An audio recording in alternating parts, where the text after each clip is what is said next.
Pas d'autres questions? Très bien. Eh ben, écoute, Céline, on t'écoute maintenant. Donc, Céline Leroux, tu es doctorante en sociologie à France Volontaire. Hein, tu fais une thèse sur tu vas nous réexpliquer, hein, sur notamment le devenir des volontaires. Euh, On va quitter donc maintenant l'enseignement agricole pour s'ouvrir à d'autres univers, hein, avec vous trois, et aller voir un peu ce qui se passe ailleurs, notamment le volontariat. Tu vas peut-être nous représenter ça. On est sur des temps d'expérience souvent plus longs et un peu différents puisqu'il y a une notion d'engagement. Mais on fait l'hypothèse que ça peut nous apprendre beaucoup de choses. Bonjour, donc Céline Leroux. Donc j'interviens à double titre. Je suis à la fois salariée de France Volontaire, que je vais vous présenter dans un instant, et doctorante au Centre de recherche sur les liens sociaux à l'Université de Paris 5. Donc c'est France Volontaire, plateforme de volontariat à l'international, qui abrite ma thèse. Donc on m'a demandé... Enfin bon, bref... donc je vais d'abord vous présenter France Volontaire, ensuite je vous présenterai des résultats très partiels d'une étude réalisée auprès d'anciens volontaires de France Volontaire.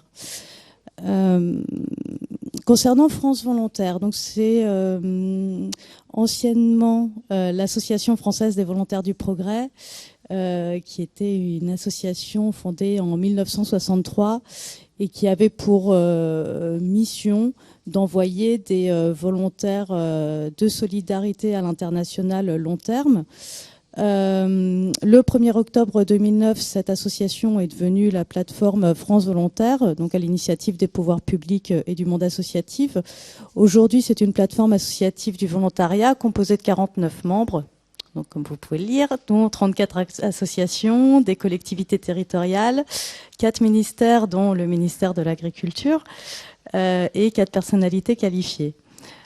France Volontaire a une mission d'intérêt général qui est de contribuer au développement qualitatif et quantitatif des différentes formes d'engagement volontaire et solidaire à l'international.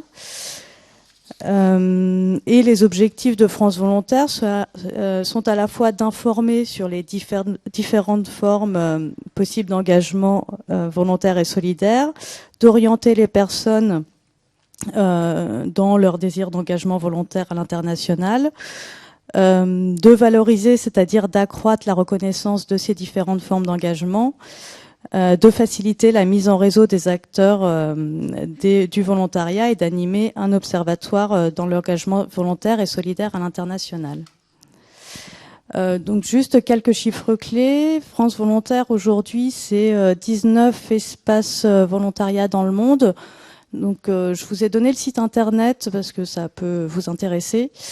Donc sur le PowerPoint, donc ce sont des espaces qui sont dans 19 pays différents et qui sont en fait des espaces ressources permettant à toute personne qui réalise une mission d'engagement volontaire et solidaire d'avoir des informations qu'il souhaite, soit sur le pays, soit sur des partenaires, etc., etc. Donc vous trouvez les coordonnées de ces différents espaces ressources sur le site. 250 partenariats en cours. France Volontaire a aussi sa propre mission d'envoi de volontaires. Donc France Volontaire intervient dans 53 pays d'intervention, 421 missions de volontariat. Donc on a 59 salariés sur le terrain dans les différents pays et 46 salariés au siège à Paris et un budget de 16 millions d'euros pour 2012.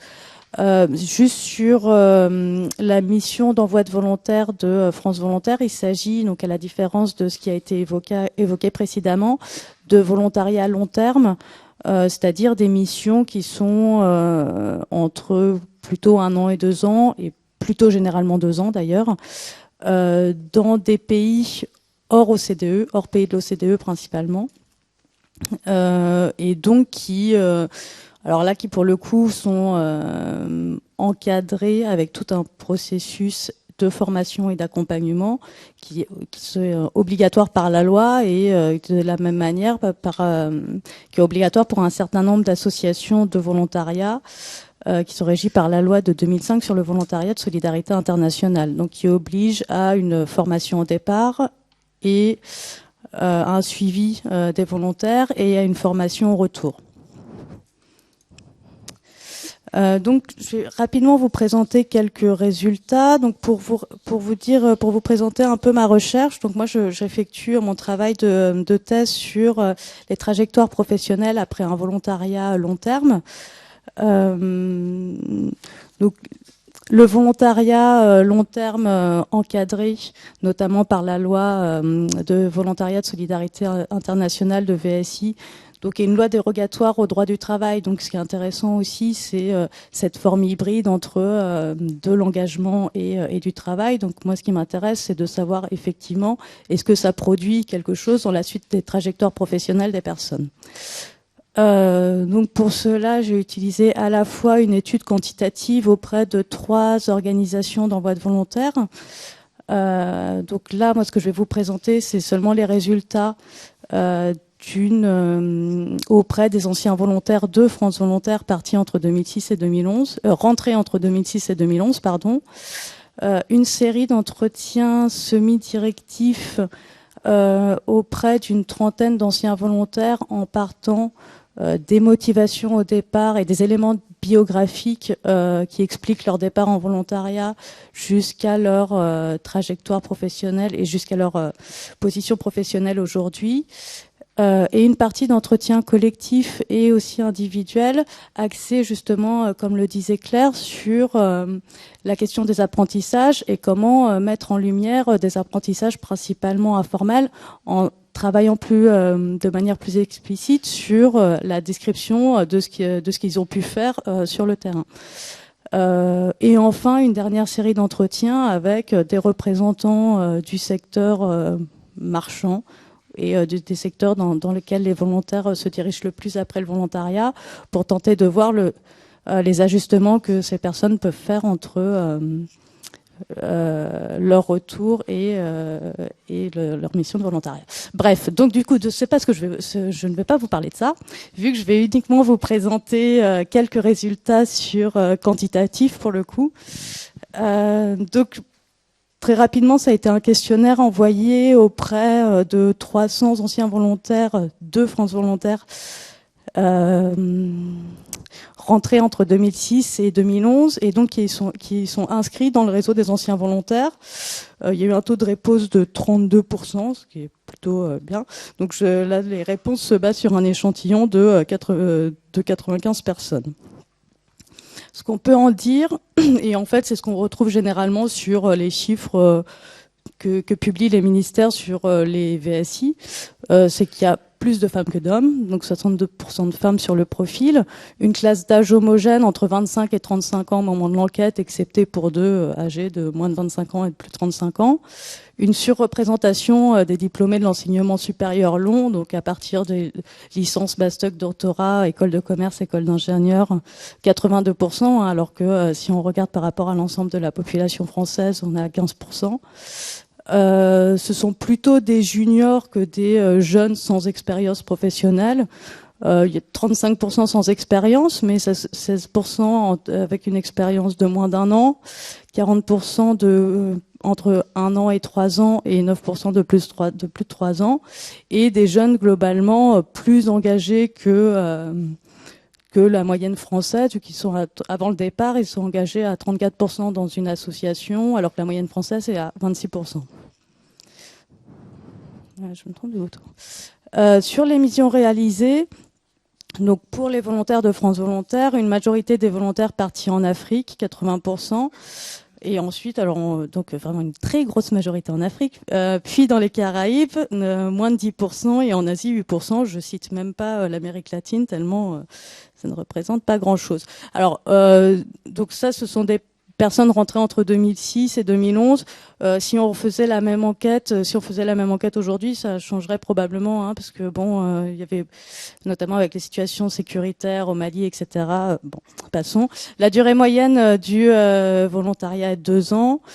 Sur les secteurs d'intervention des missions, Alors là, le graphique que vous voyez, ce sont les secteurs, les réponses les plus fréquentes. Donc, ce qui ressort, c'est l'appui à la structuration associative, donc appuyer des associations, etc. Donc, qui sont inclus dans beaucoup de missions. Ensuite vient, alors vous m'excuserez si ça ne correspond pas, mais ensuite viennent les secteurs agriculture, hydraulique, environnement, énergie. De la coopération décentralisée qui est aussi, en tout cas pour France Volontaire, la coopération avec les collectivités territoriales. On voit beaucoup de volontaires. Le développement local, l'urbanisme. Ensuite, l'éducation, formation, culture, santé sociale, développement économique et jeunesse.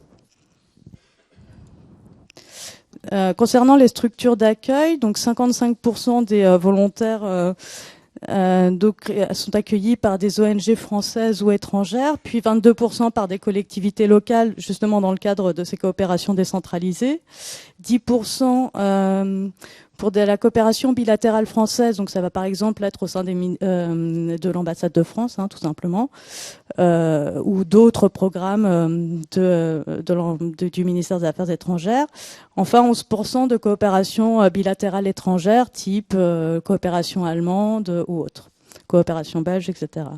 Donc les fonctions occupées, donc en premier lieu, donc il se déclare assistant technique, puis coordinateur de projet, ensuite assistant à la maîtrise d'ouvrage ou à la maîtrise d'œuvre, ensuite animateur, formateur, enseignant, et vous le voyez, chargé d'études, administrateur gestionnaire, chargé de communication. Donc c'est comme ce que disait un peu Claire, mais je pense que vous aurez un certain nombre de choses qui reviendront avec nos différentes interventions. 95% des volontaires se déclarent satisfaits de leur mission, ce qui est énorme. Même si effectivement, alors si d'une part ils n'ont pas fini leur mission, alors ça peut s'expliquer par un ensemble de raisons diverses et variées, type contexte sécuritaire, type maladie, etc., etc. Ou même si effectivement la mission s'est pas forcément très bien passée pour eux. Ce très fort taux de satisfaction peut aussi s'expliquer par finalement l'adéquation entre les motivations au départ et les bénéfices retirés. Pour les volontaires de France Volontaire, ce qui n'est pas forcément le cas pour d'autres organisations d'envoi de volontaires, la première motivation au départ, c'est l'expérience professionnelle. Pour 28%, vient tout juste après dans les réponses l'échange interculturel. Et finalement, si on regarde par rapport aux principaux bénéfices retirés de la mission, pour 23%, c'est la découverte de nouvelles cultures. Et ensuite, l'expérience professionnelle pour 22%. Donc, il y a en tout cas une adéquation entre les motivations au départ et ce qu'ils pensent en avoir retiré au retour. Alors, je vais ensuite vous présenter les apprentissages issus de cette expérience, en sachant que c'est également un découpage complètement arbitraire et qui pourrait poser tout un tas de questions, de débats sur les compétences, etc., etc. Mais bon, on va faire comme ça parce que bref. Concernant ce que j'ai appelé les capacités personnelles développées, donc elles sont forcément à mettre en relation avec la situation interculturelle vécue. Donc ce qui ressort, c'est en premier lieu s'adapter en étant flexible et polyvalent. Ensuite, échanger, écouter, observer. Ensuite, développer des stratégies, puis assumer des responsabilités. Si on reprend en tout cas une définition d'une chercheuse en sciences de l'éducation, Anne Fly de Sainte-Marie, en fait, ces différentes capacités peuvent être regroupées au sein, en tout cas pour les trois premières, comme une compétence interculturelle qu'elle définit comme la capacité qui permet à la fois de savoir analyser et comprendre les situations de contact entre personnes et entre groupes porteurs de cultures différentes et de savoir gérer ces situations, la capacité à prendre une distance suffisante à la situation de confrontation culturelle dans laquelle on est impliqué pour être à même de repérer et de lire ce qui se joue comme processus, pour être capable de maîtriser ces processus. Voilà. Ensuite, 75% des volontaires considèrent avoir développé des compétences techniques en lien avec leur cursus ou leur activité professionnelle, donc selon leur situation avant le départ, donc ce qui est quand même aussi relativement important. Alors en fait, dans le détail, il y a des nuances entre de nouvelles compétences techniques ou un approfondissement, etc. Mais en tout cas, c'est quand même assez fort.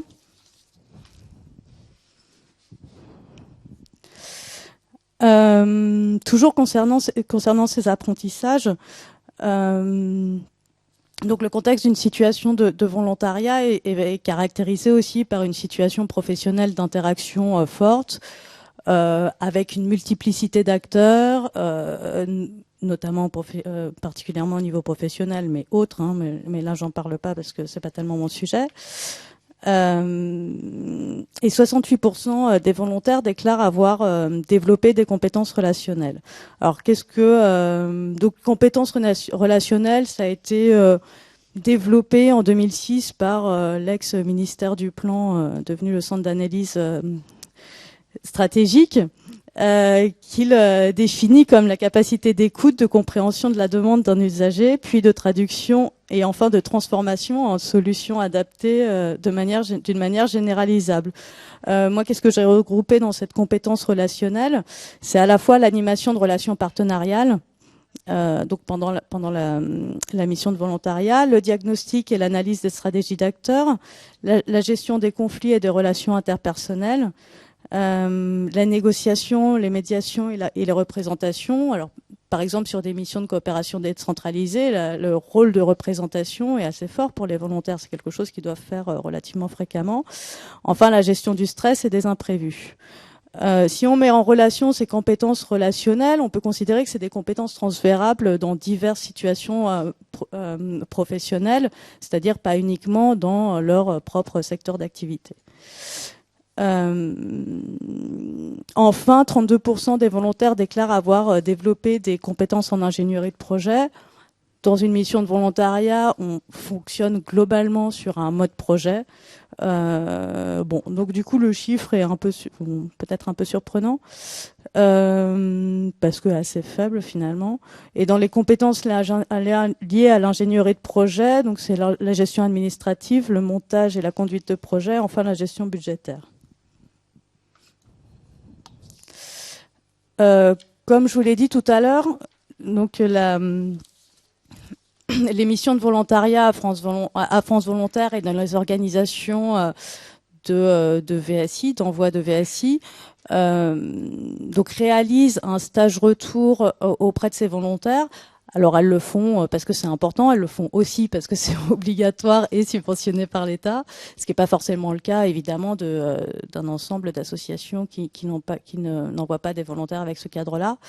Donc après, par contre, les volontaires n'ont pas obligation d'y participer. Pour France Volontaire, ce stage dure 4 jours, donc avec un ensemble de modules, de débriefing, d'éducation au développement, d'ateliers pour retravailler son curriculum vitae et de simulation d'entretien. Donc 81% des volontaires se déclarent satisfaits de ce stage. Mais bon, il y en a seulement la moitié y participe. Donc l'effort est sans doute à faire sur comment motiver les volontaires au retour à prendre le temps de participer à ce stage, parce qu'en fait, c'est vrai qu'une fois qu'on rentre, on est pris dans un ensemble de problèmes et autres occupations où on se dit pas forcément que le stage est si important. En tout cas, 80% des volontaires considèrent avoir des difficultés au retour. Dans les premières difficultés annoncées, c'est la recherche d'emploi. Les difficultés matérielles, qui va être l'installation, trouver un appartement, etc. La complexité des démarches administratives avec le pôle emploi et autres. Et des difficultés relationnelles, parce que ça a été un peu évoqué par Claire, mais la difficulté à raconter ce qu'on a pu vivre pendant 2 ans et à le partager est quelque chose qui est exprimé très fréquemment.